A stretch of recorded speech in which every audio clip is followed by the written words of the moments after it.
방송에서 제공하는 투자 정보는 투자 판단에 대한 조언입니다.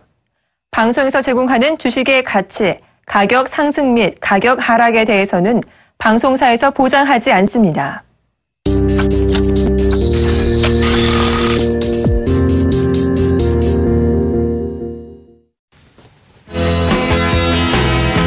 안녕하십니까. 대박플러스 시즌3 금요일을 책임지는 남자 정재현 멘토입니다. 상당히 시장이 좀 좋지가 않았습니다. 일주일 내내 밀리는 그런 모습들을 좀 보였었고요. 그리고 시장에서 안 좋은 얘기가 계속적으로 좀 들려오는 그런 모습입니다. 미국의 금리 인상에 대한 얘기, 이 부분들 때문에 시장이 못 올라갔었고, 그리고 난 이 위안화 얘기 때문에 한번 발목을 또 잡혔고요. 그리고 전날 이제 북한의 도발, 이 부분들 때문에 금일도 마찬가지로 급락이 나오면서 좀 마무리가 됐습니다. 일단 상당히 좀 개인 투자자분들이 힘들지 않을까라고 좀 판단이 됩니다. 개인 투자자분들이 힘들다는 얘기는 외국인들도 힘들고 기관도 힘들다라는 얘기예요. 똑같이 다 주식을 하고 있는 그런 사람들이라면 힘든 구간이면 틀림이 없습니다. 그렇기 때문에 지금부터는 이제 멘탈 싸움이 아닌가라고 좀 판단이 되거든요. 이제 8월 달도 일주일, 한 주밖에 남지가 않았습니다. 다음 주면은 이제 8월 달도 어느덧 마무리가 되고 이제 9월 달 시장으로 넘어갈 그럴 부분들인데요. 오늘 제가 좀 말씀을 드릴 부분들은 8월 마지막 주차 전략을 좀 말씀을 드릴 거고요. 그리고 난 이후에 9월 달 전략까지도 함께 좀 말씀을 드려볼 예정입니다. 지금 상황에서는 뭐 아무거나 필요가 없을 것 같아요. 그 어떤 지표나 데이터나 이런 부분들을 보게 되면 오히려 더 혼선만 좀 있지 않을까라고 좀 판단이 됩니다. 일단 눈에 보이는 대로 일단 오늘 좀 살펴보도록 할 거고요. 그리고 향후에 어떻게 대응을 하는 게 좀 좋은지 그 부분들을 좀 말씀을 드릴 예정이니까요. 끝까지 시청을 해 주시기 바랍니다. 자, 그러면 오늘 왜 이렇게 빠졌는가 여부를 좀 생각을 해봐야 되겠죠. 전날이었었어요. 북한에 대한 그 이슈적인 부분들, 도발에 대한 그런 얘기들이 좀 나오면서 개파락 출발을 좀 했었고요. 근데 이 부분들이 유럽 시장도 급락이 나왔었고, 그리고 미국 시장이 넘어가서 미국 시장도 급락이 좀 나와주는 그런 모습들을 좀 보였었거든요. 그리고 나서 우리나라 시장은 돌아와서 금일 같은 경우 시초가가 개파락 출발해주는 그런 모습들을 좀 보였습니다. 전날 야간 시장이 218포인트대, 219포인트인가요? 그 자리 때까지 잠깐 찍고 반등이 좀 나오기는 했습니다만 하락폭은 좀 상당히 컸습니다. 오늘 시장이 열리면서 상당히 좀 안 좋은 그런 모습들이 계속적으로 좀 나왔었고, 거기에다가 이제 개인 쪽에서의 매도 물량이 좀 증가가 되는 그런 모습들이 좀 나타났습니다. 수급적인 부분들을 좀 보시게 되면 오늘 모처럼 만에 기관이 정말 좋은 일을 하지 않았나라는 좀 판단이 듭니다. 자, 화면을 보시게 되면 거래소 시장을 보시게 되면 이제 7거래일 정도 매수를 연속적으로 매수를 해주는 그런 모습들을 좀 보였었고, 특히나 오늘 같은 경우는 9,200억이 넘는 대량의 순매수를 좀 보였습니다. 지수를 방어해주는 그런 모습들을 좀 보였었고요. 저가 매수세가 유입이 되는 그런 모습들을 좀 보였다라고 좀 생각을 하시면 될 것 같고요. 반대로 외국인 같은 경우는 주장창 매도죠. 오늘도 4,400억대의 매도를 좀 기록을 해주는 그런 모습들. 그리고 개인 쪽 같은 경우는 5,300억대의 대량 매도가 좀 나왔습니다. 조금 안 좋은 말씀을 좀 드리자면, 개인 투자자분들이 항상 이렇게 대량으로 매도가 나올 때 지수가 저점이 나온다라는 거, 그게 상당히 좀 안타까운 그런 부분들인데, 오늘 주가의 흐름들을 보게 되면 개인 투자자들이 장 초반부터 해서 계속적으로 매도세가 나오면서 좀 마무리가 됐습니다. 아마 다음 주 정도 미리 말씀을 드리자면 반등이 좀 나오지 않을까, 기술적 반등 타이밍이 좀 나오지 않을까라고 좀 판단이 되거든요. 일단 시장이 개인 투자자분들이 가장 우려했던, 가장 걱정하는 그런 부분들이 불확실성이거든요. 그 불확실성이 가중이 되다 보니까 이제는 투매로까지 이어지는 그런 모습들이 나옵니다. 결국 참다가 마지막 부분에서 터지는 그런 모습이거든요. 아마 개인 투자자들은 오늘 거래소 시장에서 5,300억대의 매도 우위를 좀 보였었는데 최근래에 이 5천억대의 매도가 나왔던 적이 올해 3월 달에 한 번 있었네요. 올해 3월 달에 5,900억대의 매도 우위를 좀 기록을 했었고, 그 이후에는 없는 그런 모습들이에요. 그렇게 대량으로 매도했던 그런 적이 없었거든요. 4천억대 한 번 좀 보이고요.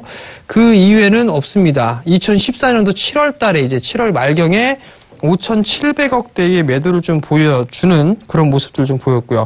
근데 아마도 개인 투자자분들이 거래소 쪽에서 5,300억대의 매도를 했다라는 얘기는 과거에 가지고 있다가 지금에 와서야 일단 던진 물량들이 좀 더 많지 않을까라고 좀 판단이 되거든요.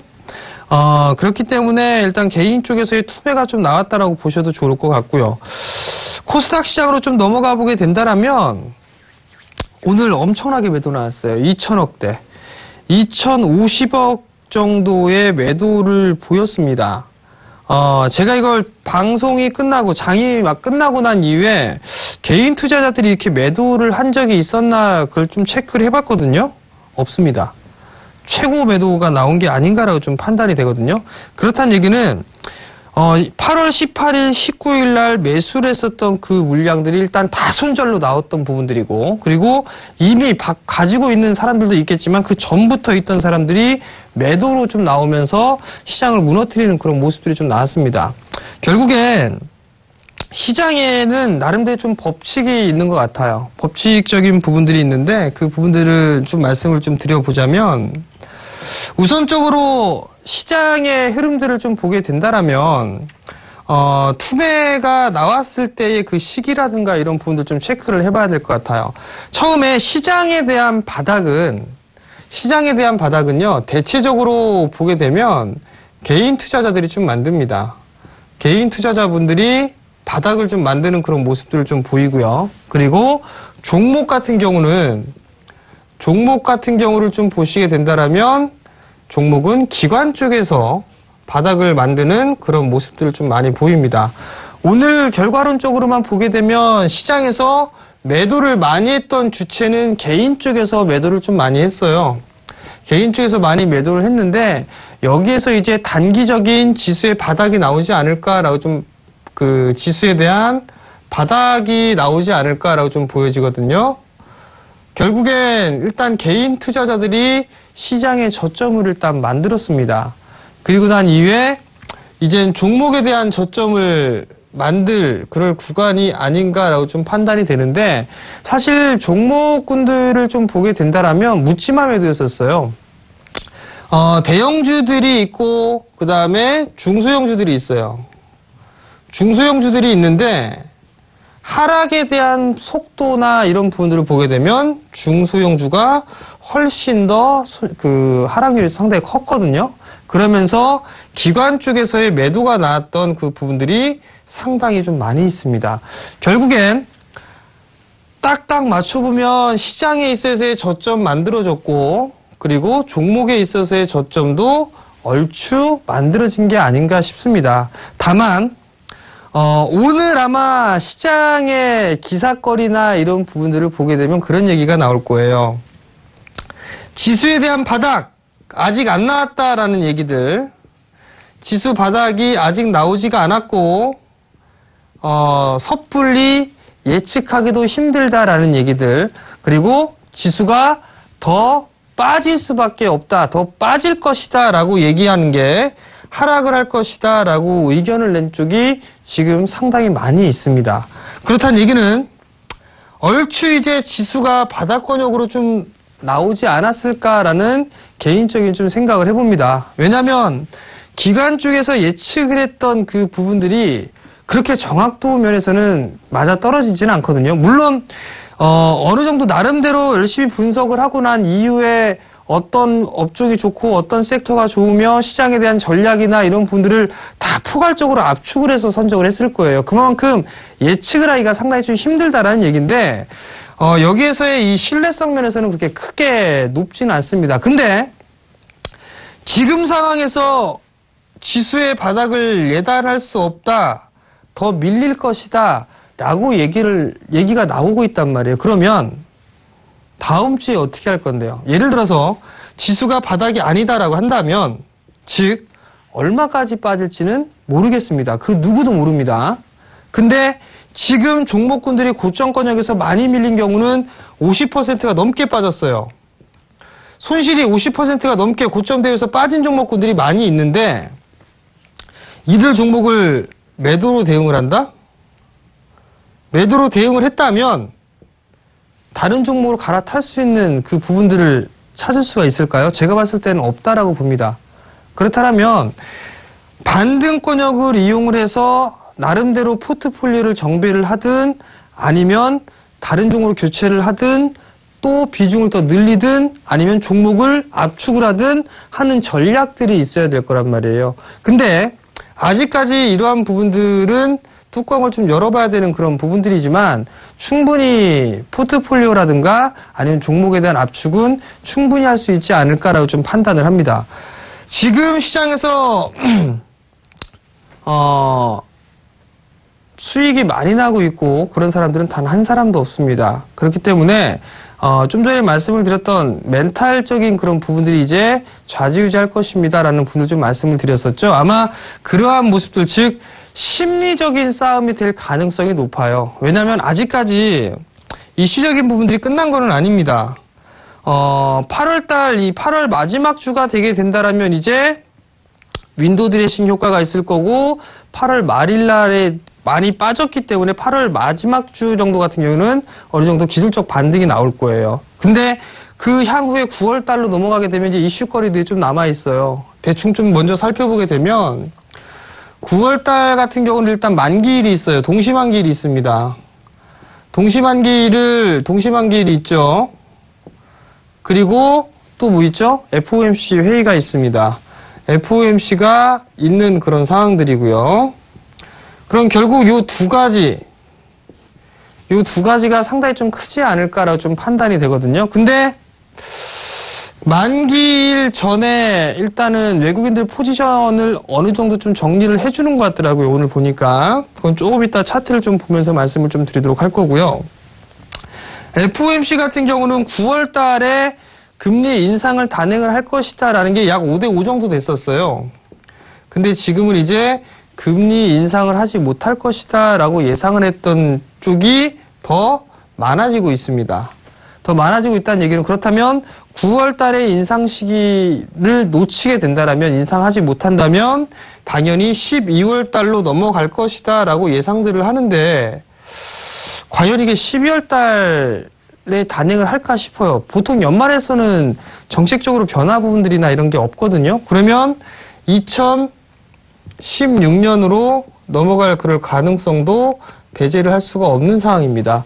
결국 이러한 이벤트 부분들 때문에 등락이 나오지 않을까 싶어요. 그리고 나서 불확실성이 제거가 되는 흐름들이 나오게 되면 이제 본격적인 반등이 좀 나오지 않을까라고 좀 판단이 되거든요. 그 이 반등 구간이 상당히 좀 크지 않을까라고 좀 개인적으로 예상을 합니다.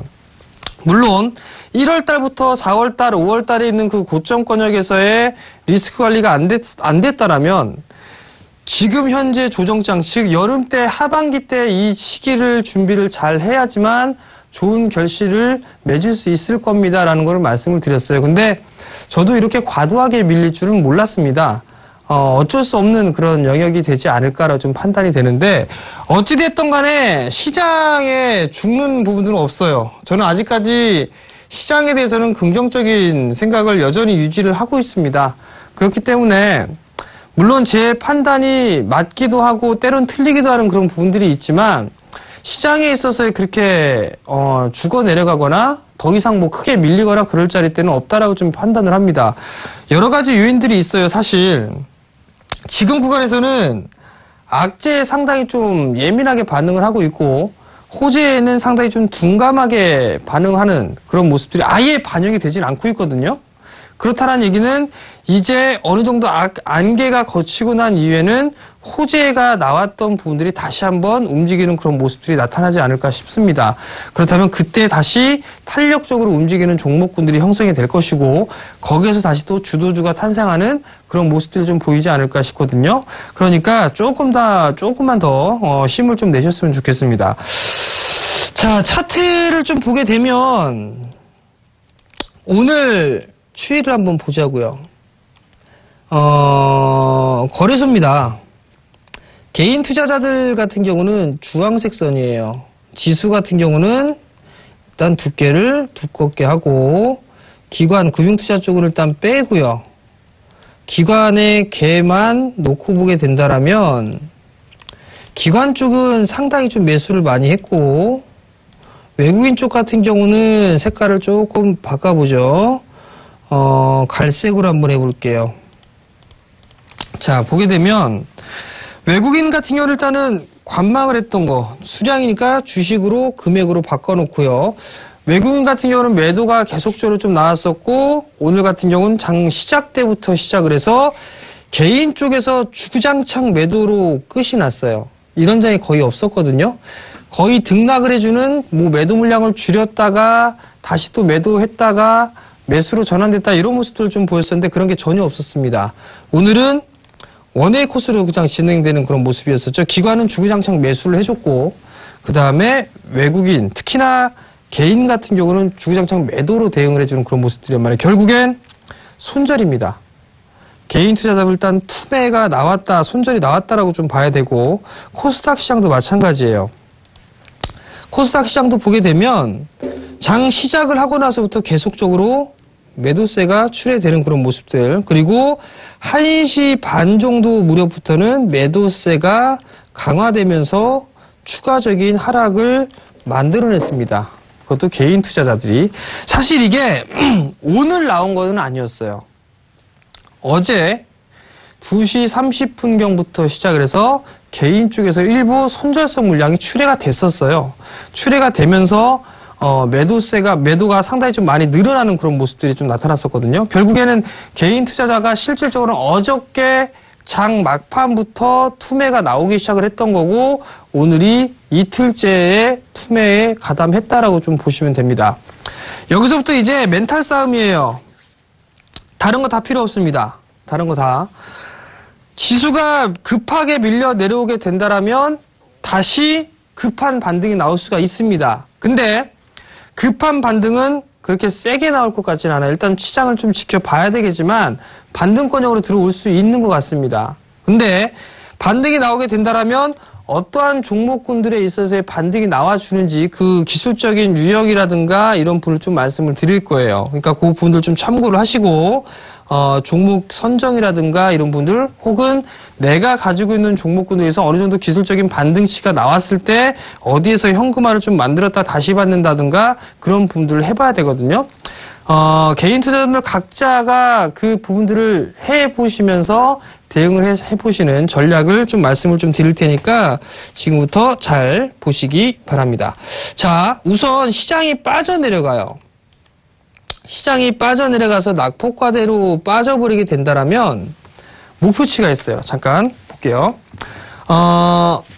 시장이 지금 낙폭과대로 빠졌습니다. 낙폭과대로 빠졌다라는 얘기는 반등도 나올 수가 있어요. 근데 여기에서는 두 가지가 있어요. 두 가지가. 첫 번째는 이평선을 놓고 보는 게 있고 그 다음에 두 번째는 가격이에요. 가격, 되돌림 폭, 하락 폭, 그 되돌림이 있거든요. 가격적인 요소가 있어요.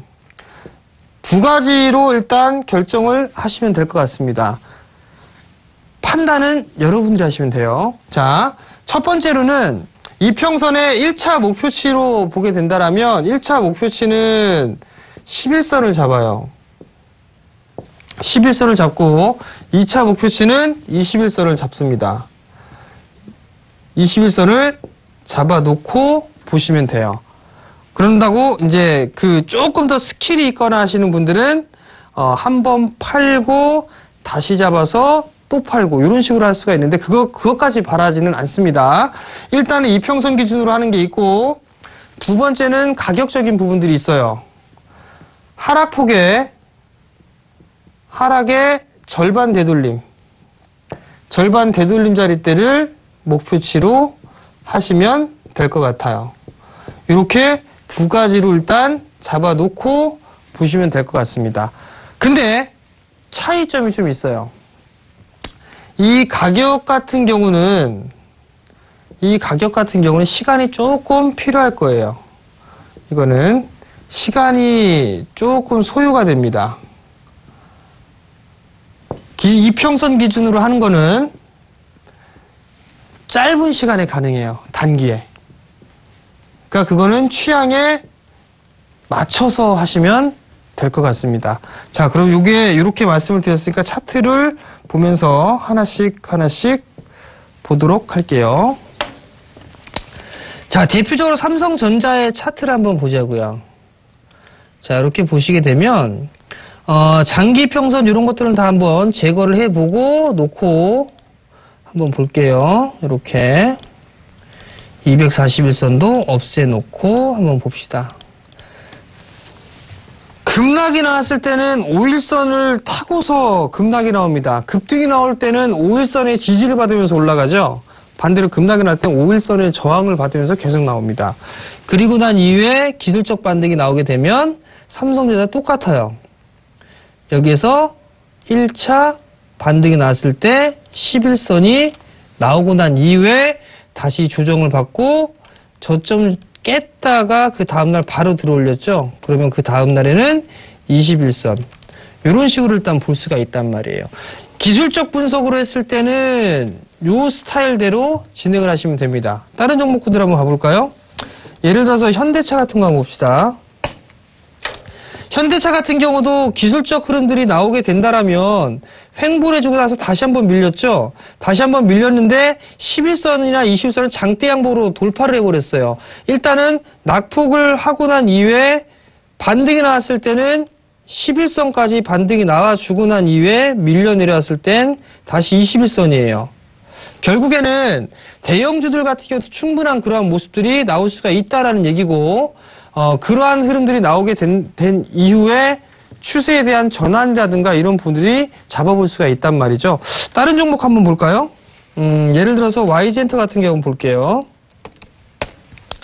YG엔터 같은 경우도 하락이 나오고 난 이후에 횡보가 나왔었고 저점을 지지해주는 그런 모습들이 나오니까 한 차례 반등이 나오고 21선 저항받고 다시 밀렸단 말이에요. 결국엔 한 차례 상승을 해주고 조정을 받고 난 이후에 저점 자리대 깨지지 않는 흐름들이 나오게 되면 상승 N자형의 목표치가 나온다라는 얘기입니다. 결국엔 상승을 하는 것도 마찬가지고 하락을 하는 것도 마찬가지예요. 어떠한 모양새를 보이냐에 따라서 즉 저점 자리대가 지지가 되느냐 되지 않느냐에 따라서 가격적으로 얼마만큼 이평선의 저항이라든가 이런 부분을 체크를 해볼 수가 있단 말이에요. 그러니까 이동평균선을 기준으로 해서 대응을 하는 그런 방법이 있고 가격적인 부분들이 있어요. 그냥 대충 보면 압니다. 고점을 찍고 난 이후에 이 친구가 하락을 했어요. 그죠? 하락을 했을 때 되돌림 자리대는 이 가격입니다. 여기서부터 여기까지 빠졌으니까 절반의 되돌림 자리대를 목표치로 삼으면 된다라는 얘기예요. 여기서부터 빠졌으니까 이렇게. 그러면 이 53,400원 고점에서 아래 꼬리를 길게 닿았을 때가 43,000원이란 말이에요. 이 하락의 절반 되돌림 자리대가 바로 48,000원대 초반 자리대예요. 요 자리대에서는 저항이 부딪히는 그런 구간이거든요. 그럼 여기서는 한 번쯤 팔아줄 수 있는 그런 전략이죠. 결국에 무슨 얘기냐면 초보분들 같은 경우나 좀 러프하게 보시는 분들 같은 경우는 이동평균선으로 대응을 하시는 것보다는 가격적인 되돌림적인 그 부분들을 보고서 하시는 게 훨씬 더 수월하게 할 수가 있습니다. 물론 큰 종목군들이 아니라 다른 중소형 종목군들도 마찬가지예요. 중소형 종목군도 똑같은 흐름들로 체크를 해볼 수가 있는 그런 상황이거든요. 어떠한 종목군들 오늘 한번 급등이 나왔던 종목군들 SM 같은 거 한번 볼까요? 자, SM 같은 경우도 상승을 하고서 하락이 나왔단 말이에요. 그러면 얘 같은 경우는 어떻게 나올까요? 고점을 찍고 난 이후에 저점이 나왔단 말이에요. 고점을 찍고 그 다음에 저점이 나왔죠. 이 하락의 절반 되돌림 자리대가 일단 기본적인 되돌림 자리대입니다. 이렇게 보게 되면 이거 잘못했네요. 요 고점이니까 여기서부터 해야 되겠죠. 이렇게 하게 된다라면 절반 되돌림 자리대가 41,500원 자리대예요. 저 자리대가 단기적으로 저항이 되는 그런 자리입니다. 근데 물론 여기에서 올라가기도 조금 더 추가적으로 상승을 해주고 그런 종목군들이 있어요. 예외적인 그런 부분들. 근데 크게 차이가 나거나 그러진 않거든요. 근데 그 위에서 그 꼭지에서 못 팔았다라는 그 아쉬움 때문에, 미련 때문에 가지고 계신 분들이 더 계세요. 그러다가 밀려 내려오면 오히려 밑에서 손절하시는 분들이 많습니다. 근데 그럴 필요성이 없다는 얘기예요. 적어도 절반 되돌림이 나왔을 때는 일정한 부분, 뭐 10%도 좋고 30%도 좋아요. 덜어주고 난 다음에 다시 받을 수 있는 그런 전략이 지금으로서는 되게 중요합니다. 꼭 그렇게 진행을 하셔야 되고요. 결국엔 다 빠졌어요. 모든 종목군이 다 빠졌습니다. 안 빠진 주식들이 거의 없어요. 그렇다는 얘기는 개인 투자자들이 보유하고 있는 거의 90% 이상의 종목군들이 빠졌기 때문에 90% 이상의 개인 투자자분들도 물려 있다는 얘기입니다. 그렇기 때문에 일단 이 가격적인 전략을 보시면 돼요. 과거에 제약주가 밀려 내렸을 때 아마 한번 투매적인 부분들이 나왔을 때 투매에 동참할 필요가 없다라는 말씀을 좀 드린 적이 있을 거예요. 그때 말씀을 드렸던 게 아무래도 한미사이언스였을 거예요. 요 시기 때 말씀을 좀 드렸을 거란 말이에요. 요때로 좀 기억이 되는 것 같은데 하락을 하고 난 이후에 절반 되돌림 자리대가 나올 수가 있기 때문에 여기에서 절반 되돌림 자리대를 하게 되면 15만 원 정도까지는 기술적인 반등 타이밍이 나올 수 있다라는 얘기예요. 근데 지나고 나서 보니까 반등 타이밍이 왔어요. 반등 타이밍이 오고 난 이후에 추가적으로 두 번 쭉 왔었고 이 저항 자리대를 부딪히니까 매물 소화를 하고 이격을 좁히다가 다시 한번 이렇게 넘어가는 그런 모습들이 나왔단 말이에요. 결국엔 요거 때문에 그래요. 요 부분들 때문에 절반의 되돌림 자리대 매도를 하지 못하고 보유하고 있다가 오히려 추가적으로 밀렸을 때 투매에 동참하는 그런 모습들이 나올 수가 있다는 얘기입니다. 결국 그럴 필요성이 없다는 얘기예요. 절반 되돌림이 나왔을 때 일단 매도를 하는 그런 전략이 좀 가장 중요하다라는 거, 그 부분을 좀 기억을 하시고요. 그러면 지수를 한번 놓고 볼게요. 지수 엄청나게 빠졌습니다. 낙폭과대 수준도 넘어섰어요, 일단. 그러면 우선적으로 좀 봐야 되면 하락이 시작된 시점부터 좀 보셔야 돼요. 근데 보통 여기거든요. 여기? 요 시기가 있고 요 시기가 있어요. 그러면 일단은 이 하락의 되돌림 자리대, 절반 되돌림 자리대를 기술적 반등의 목표치로 놓고 보는 겁니다. 만약에 내일 저점이 월요일 날 오늘 형성돼 있던 저점이 깨지게 된다라면 좀 더 밀려 내려올 수가 있겠죠. 그러면 지수에 대한 전략이 좀 틀려지겠죠. 오늘 기술적인 반등 타이밍에 도래됐다 해서 다음 주에 반등이 나오게 된다라면 1940포인트대 요 자리대가 기술적인 반등 자리대입니다. 그렇게 좀 보시면 좋지 않을까라고 좀 판단이 되고, 코스닥 시장을 좀 보시게 되면 코스닥 시장은 너무 많이 빠졌어요. 그죠? 하락을 시작했던 게 요 시기부터 다이렉트로 빠졌죠? 그러면 이 하락에 있어서 절반 되돌림 자리대니까 어디가 되냐면 그거 보면 되겠죠. 이렇게 670포인트대, 675포인트 요 정도에까지는 일단 기술적인 반등이 나올 수가 있겠구나라고 좀 생각을 하면 됩니다. 일단 차트를 놓고서 보는 거면 기술적인 분석이나 이런 부분들 여러 가지 방법들이 있어요. 보조지표를 놓고 보거나 이평선을 놓거나 아니면 거래량을 보거나 수급을 보거나 여러 가지 방법들이 있는데 가장 보편적으로 쓸 수 있는 방법이 가격에 따른 기술적인 반등 타임이거든요. 그러면 절반 정도가 왔을 때 한 번 덜어줬다가 다시 사라는 말씀입니다. 즉 무슨 얘기냐면 이걸 계산으로 해서 한번 볼까요? 어떤 A라는 주식을 샀어요. 2만 원에 샀습니다. 인간지표가 뭐 하고 있나 봐요. 2만 원에 주식을 샀어요. 근데 급락이 나왔어요. 2만 원에 예를 들어서 500주를 가지고 있습니다. 그러면 만, 10만, 100만, 1000만. 1000만 원에 주식을 투자를 했어요. 1000만 원이겠죠. 근데 급락이 나왔어요. 예를 들어서 만 원까지 빠졌다 칩시다. 만 원까지. 똑같이 500주니까 500만 원이 되겠죠. 반등 타임을 노려서 절반의 되돌림이니까 만 원 빠지고 5천 원까지 올라가겠죠. 그러면 15,000원에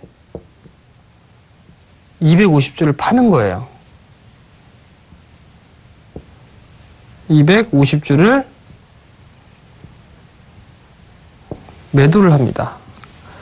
그리고 난 이후에 보통 시장은 V자 반등이 좀 나오진 않죠. 이중바닥형의 모습이 나온단 말이에요. 그러면 여기에서 예를 들어서 만 원까지 빠질 것 같지가 않아요. 그럼 예를 들어서 12,000원에 산다 칩시다. 조정이 왔다고 해서. 그러면 250주를 매도를 했으니까 돈이 얼마가 남죠? 5, 20, 55, 375만 원이네요. 그죠? 현금 갖고 있는 게. 근데 12,000원에 다시 주식을 샀다 칩시다. 12,000원에. 그러면 대충 몇 주를 살 수 있을까요? 300주가 조금 넘는 주식을 살 수가 있겠네요. 그죠? 그러면 결국엔 300주를 매수를 할 수가 있고 총 주식수를 보게 되면 250주가 남아있으니까 550주가 됩니다. 주식에 대한 수량은 높아지는 거고 매도를 하고서 다시 매수를 했으니까 단가도 낮출 수 있는 효과가 있습니다. 그렇겠죠? 주식도 늘어나고 단가도 낮추고. 물론 이 구간에서 손절을 한 거잖아요. 절반의 손절. 그거는 일단은 손실로 갖고 있겠지만 나중에 이 주식이 올라가게 된다라면 회복 속도는 그만큼 더 빠르게 나타날 수가 있단 말이에요. 그런 전략을 말씀드렸던 것처럼 그대로 한번 해보세요. 이미 빠졌어요. 빠질 만큼 빠졌으니까 바닥을 기는 그런 모습들을 보이다가 절반의 되돌림 자리대가 나왔을 때 그때 10%든 20%든 여기서 일단 현금을 만들어 보세요. 현금을 만들어 보고 난 이후에 조정을 받았을 때 다시 그 주식을 매입을 해보세요. 그러면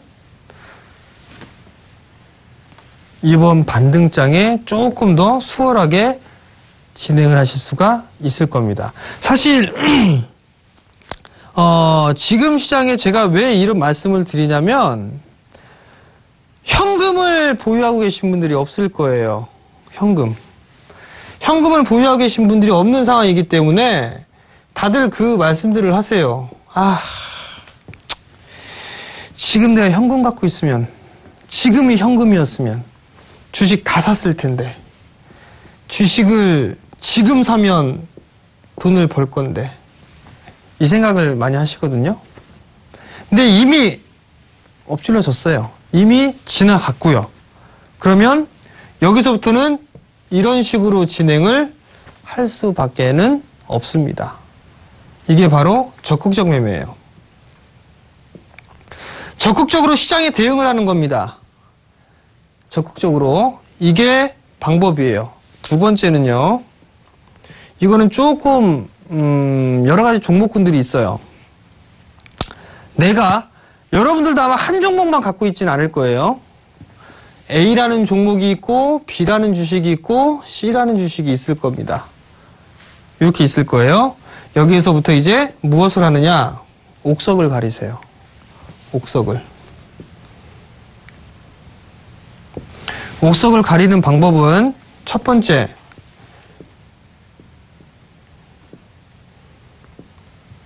실적입니다. 무조건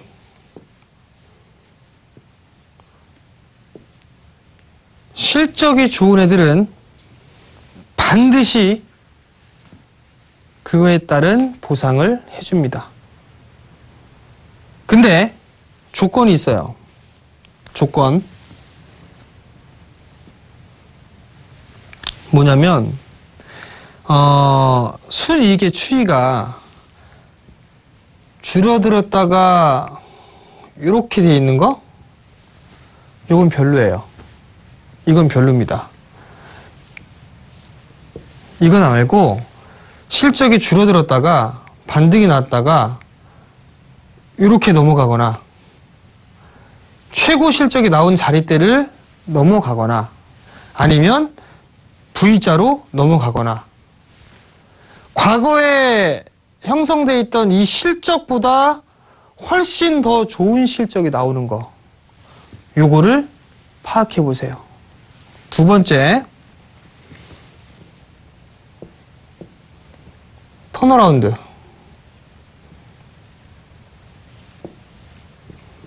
이 두 가지로 압축을 하시면 됩니다. 근데 예를 들어서 A라는 종목이 실적이 좋아요. 굿이에요. 좋아요. 오케이. 됐어요. B라는 주식이 실적이 괜찮아요. 얘도 오케이예요. 근데 C라는 종목이 좀 부족해요. 노예요. 보니까 A라는 게 30%, 40% 있다고 가정을 해보자고요. 비중이 40%가 있고 30 이렇게 있어요. 그러면 반등이 나올 때 다 같이 반등이 나오겠지만 퍼센티지는 틀려요. 그러면 이 친구가 반등이 나오게 되면 그 가격적인 절반이 나오게 된다라면 절반 정도를 줄이세요. 20%가 남겠죠, 그럼? 20%가 남고 20% 현금이 될 겁니다. 그리고 난 다음에 A라는 종목이 됐든 B라는 종목이 됐든 이중바닥형을 만들러 와요. 내려와요, 조정을. 그러면 그 20%를 여기에 사는 겁니다. 여기에 사거나. 이렇게 해서 포트를 슬림화해 보세요. 압축을 해보세요. 그런 종목군들이 지금 되게 많습니다. 단적인 예를 들어서 한번 보게 되면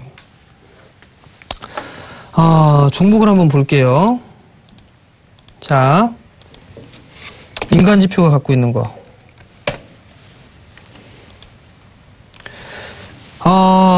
SM이 2분기 때 실적이 되게 좋게 나왔어요. 그죠?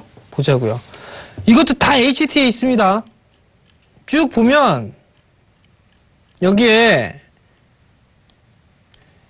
2012년도, 13년도, 14년도, 15년도 예상치가 있고 막 그래요. 그죠? 600억, 400억, 300억, 450억을 예상을 하고 있네요. 상반기 때 어닝 서프라이즈가 나왔었어요. 그죠? 근데 요거뿐만 아니라 연간을 눌러보게 되면 이렇게 나와요. 연간. 199억이었다가 199억, 그럼 여기 그림을 그려볼 수가 있나요? 안 되네요, 이거는. 199억이었다가 자, 여기서 보게 되면 199억이었다가 256억으로 늘었고 영업이익이 256억으로 늘었고 600억으로 급증을 했고요. 400억으로 줄어들었어요. 그래서 14년도에 또 더 줄어드는 그런 모습이었었죠. 근데 여기서 다시 올라섰습니다. 요거를 못 넘어갔죠. 최고 실적을. 근데 2분기의 실적이 서프라이즈가 나왔단 말이에요. 서프라이즈가 나왔기 때문에 주가에 대한 상승이 좀 나올 수가 있는 거고 중국 수혜주, 관련주로 분류가 됐단 말이에요. 이런 것들은 충분히 상승에 대한 가능성이 있습니다. 그러니까 이런 것들을 여러분들이 체크를 해보셔야 돼요. 체크를 해보고 난 다음에 종목군들을 선정하면 돼요. 그러면 차트를 돌려보게 된다면 2012년도에 실적이 좋게 나왔었잖아요. 그죠? 2012년도의 주가를 한번 보는 거죠. 월봉 차트를 한번 봅시다. 최고잖아요. 실적이 최고 실적이 나왔었으니까 주가도 최고가 나오겠죠. 그리고 난 이후에 조정을 받고 움직이니까 절반의 되돌림이 나올 수가 있다라는 걸 말씀을 드렸었잖아요. 그 자리대가 47,000원, 46,000원 자리대입니다. 절반의 되돌림, 실적이 나오니까 이런 것들을 체크를 해보시는 거예요. 아니면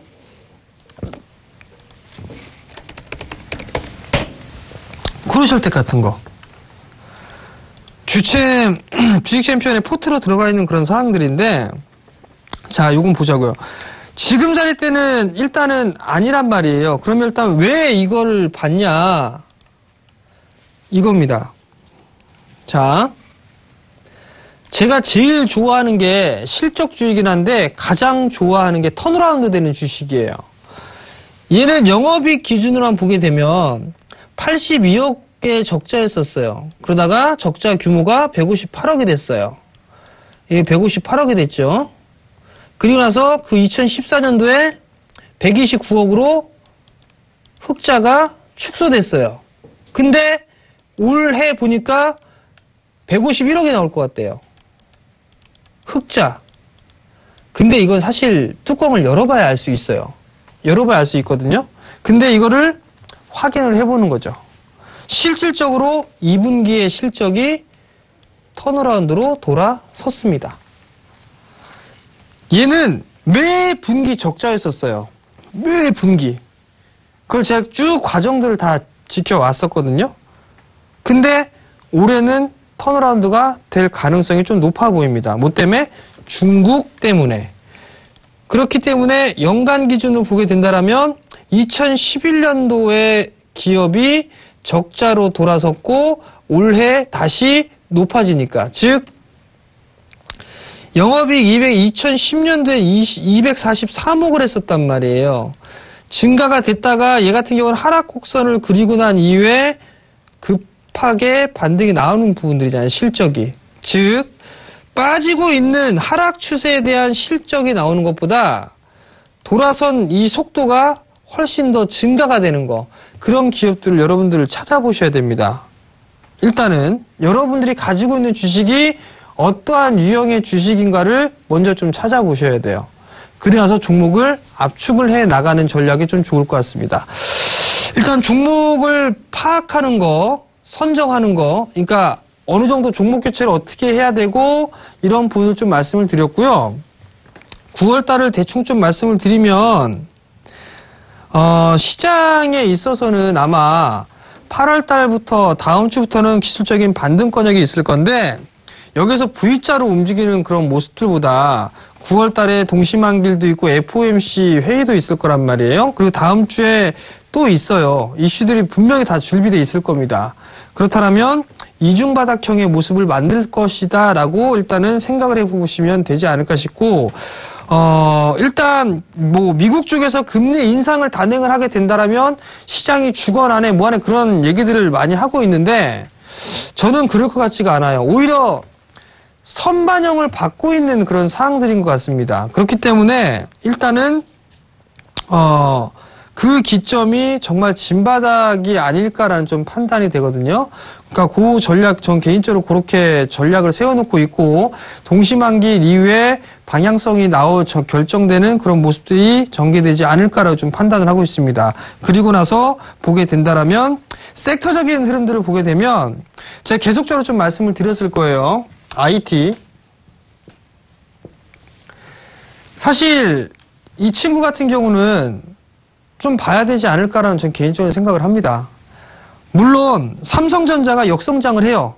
삼성전자가 역성장을 하고 있는 그런 부분들은 맞는데, 그렇지 않아도 실적이 최고 실적이 나오는 기업들이 있습니다. 최고 실적이 나오는 기업들. 그리고 과거에 우리가 IT 산업이 컸던 이유를 보게 되면 관세 철폐가 있었어요. 관세 철폐 부분들 때문에 한 차례 도약을 하는 계기가 됐거든요. 그 얼마 전에도 관세 철폐했죠. 최고 규모로. 한 단계 도약할 수 있는 계기가 되지 않을까 싶습니다. 쏙 묻혔어요. 그래서 일단 IT를 좀 봐도 되지 않을까. 환율 부분들에서는 자동차 얘기를 많이 합니다. 근데 싼 거는 맞아요. 좀 싼 거는 맞는데 지금 중국하고요, 한국하고 일본하고 중간에 이렇게 껴있어요, 이렇게. 전 이게 조금 찝찝합니다. 중국 자동차 판매 잘 안 된답니다. 싸게 나오는 게 많답니다. 그러면 이게 좀, 저는 그래서 물음표예요. 사실 자동차는 싼, 가격적인, 밸류적인 부분들 싼데, 일단 이건 중립입니다, 저는. 그리고 봐야 될 거, 제약바이오. 제약바이오는 다시 봐야 될 것 같아요. 빠지면서 같이 빠졌습니다. 근데 오늘 한미사이언스랑 한미약품 안 빠졌어요. 올랐죠. 제가 제약바이오는 가격 조정, 기간 조정 끝나게 되면 분명히 옥석 가리기 해야 된다라고 말씀을 드렸을 거예요. 의료기기 다 포함해서. 분명히 올라가기 시작했던 그 자리 때까지 빠진 주식이 있을 거라고. 그죠? 빠진 애들이 있습니다. 근데 버틴 애들이 있어요. 뭐 임상 3상이라 허가 준비 중인 거. 큰 기업들 많아요. 큰 기업들. 대형 제약사들. 그리고 중소형 제약사들도 있습니다. 요거 일단 제약바이오 좀 관심에 다시 집어넣어야 될 것 같아요. 다음에 기회가 되게 되면 임상 3상에 관련되어 있는 그런 기업들이나 이런 것들 다 한번 소개를 시켜드릴 겁니다. 일단 공개방송 저희 가족분들한테 좀 말씀을 좀 드렸으니까 해야 되니까 하고 이제 시간이 조금 모자라요. 마무리를 좀 해야 될 것 같은데 나머지 부분들은 모처럼 만에 강연회를 갑니다. 대구, 부산에 상당히 좀 오랜만에 가는데요. 저하고 예병군 멘토 둘이 정예사단이 함께 갑니다. 토요일 날은요. 내일이죠. 내일 20일 토요일 오후 2시에 진행합니다. 부산 유안타증권, 부산 중구 중앙동에 위치해 있네요. 참가비는 무료고요. 문의는 1577-7451번으로 하시면 되고 다음 날은 대구로 넘어갑니다. 함께 가죠. 정예사단이 함께 가고요. 일요일 날 오후 2시에 진행을 하는데요. 대구 테크노파크 2층 동대구역 2번 출구로 나오셔서 올라오시면 될 것 같습니다. 마찬가지로 참가비는 무료입니다. 무료고 좋은 얘기도 좀 많이 해드릴 거예요. 힘든 부분들이기 때문에 같이 힘든 거 고민도 해보고 좋은 전략이라든가 아니면 좋은 전략, 종목, 그 다음에 시장 이런 다양한 부분들을 좀 말씀을 드릴 예정이니까요. 많이들 참여하셔가지고 힘든 시장 좋은 결과 꼭 내실 수 있었으면 좋겠습니다. 자, 오늘 한 주 끝났습니다. 금요일인데요. 주말 편안하게 잘 보내시고요. 다음 주부터 반등 나올 거니까 너무 걱정하지 마시기 바랍니다. 저는 여기서 물러가고요. 다음 주 금요일 날 다시 찾아뵙도록 하겠습니다. 시청해 주셔서 감사합니다.